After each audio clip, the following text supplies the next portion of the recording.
Hi everyone. So in this video we'll be talking about the append output mode along with the rate source. So as we discussed earlier, the rate source is used for testing and debugging. It has one option which is rows per second. So you can tell that okay, it is like a streaming application and it will generate the records for you. So you can say okay, generate 5 records per second for me, and then you can take certain action on it. So let's say we are reading the rate source and we are creating a data frame. So now that particular data frame will have the following schema. So it will have the timestamp as one column and the other column will be value. The timestamp column will be of timestamp type and the value is of long type. So what we are going to do in this example, so the timestamp and the value column are auto generated via the rate source. We will be adding two more columns.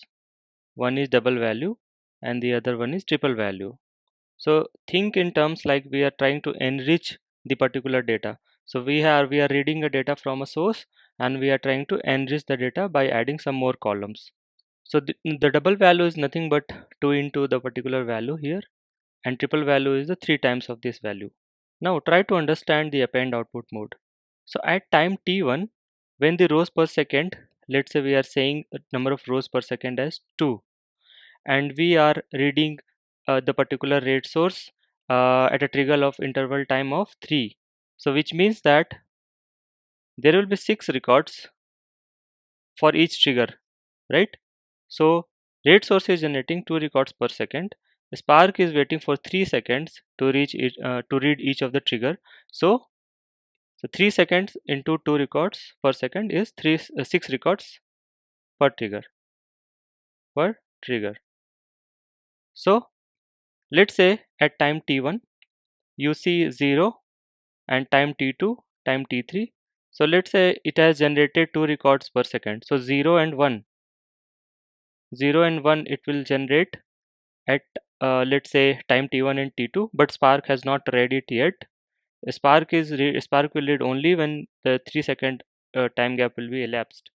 Now let's assume that we are giving the option as the number of rows per second as 1.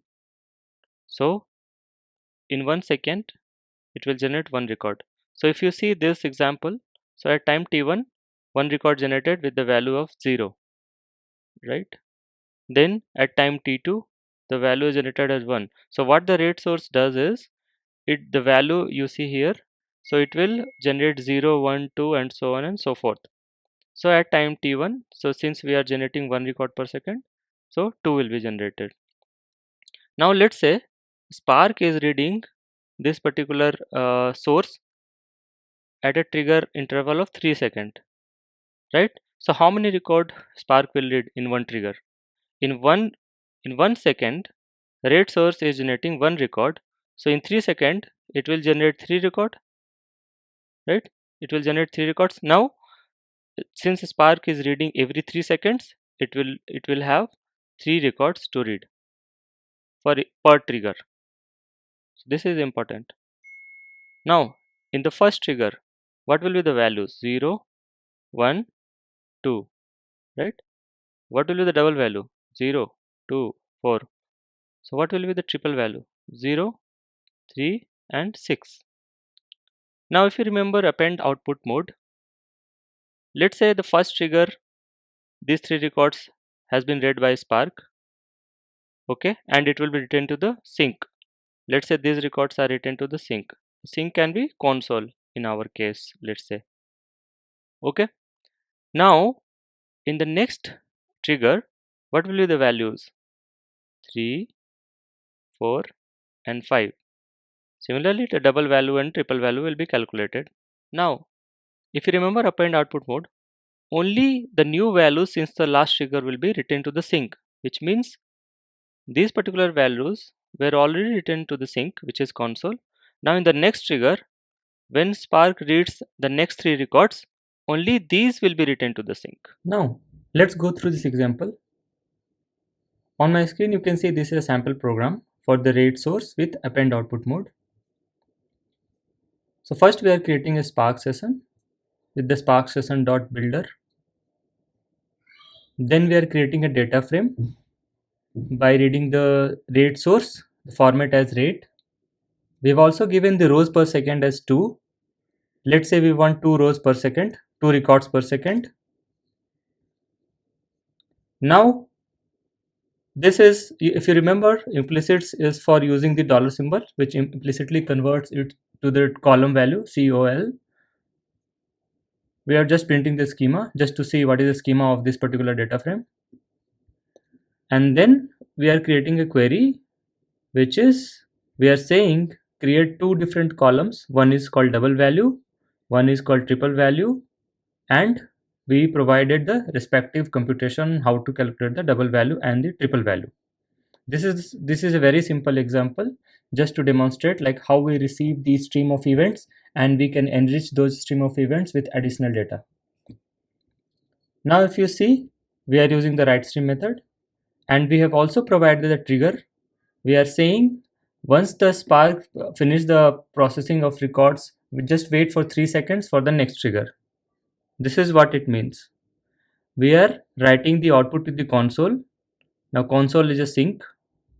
We are also giving truncate as false. So what happens is when you display the data frame on console, it may truncate the output. So we are saying do not truncate the output. Now we have given the output mode as append, and using the start action we are starting the streaming query. Now for starting this streaming query, we'll have to do query.await termination so that the Spark streaming job gets started. We are not using query.stop, so this particular application will keep on running unless an exception is thrown. Now I'm going to start this application. So before that, I just want to say that since here we have given rows per second as 2 and Spark will start reading every 3 seconds, which means that in 3 seconds total of 6 records will be created by the rate source, which means Spark will read 6 records per trigger. Alright, so let's start this application. Now this is append output mode. So here we can see that the schema is timestamp and value for this particular data frame, which for the rate source. If you come down the batch 1, we have 6 records and we have timestamp and value columns which are generated by the rate source, and the value starts from 0. So now if you see, the timestamp is 191620, 191621, like that. So if you go down and see, there are total of 1 2 3 4 5 6. Now rate source is creating 2 records per second. Spark is waiting for 3 seconds to read the records. So total of 6 records are here. Now double value and triple values are created accordingly. If you go to batch 2, now see 0, 1, 2, 3, 4, 5 are already written to the sink. Now in append output mode, what will happen is the new records after 5 will come 6, 7, 8, 9, 10, 11. So the previous records are not getting written to the sink, only the new records are getting written to the sink in append output mode. Alright, so this is what I wanted to demonstrate. I hope you are able to understand append output mode very clearly. If not, do let me know in comments. I will definitely reply. So that's it for this video, guys. If you like the video, don't forget to give a thumbs up. Keep supporting me. Happy learning.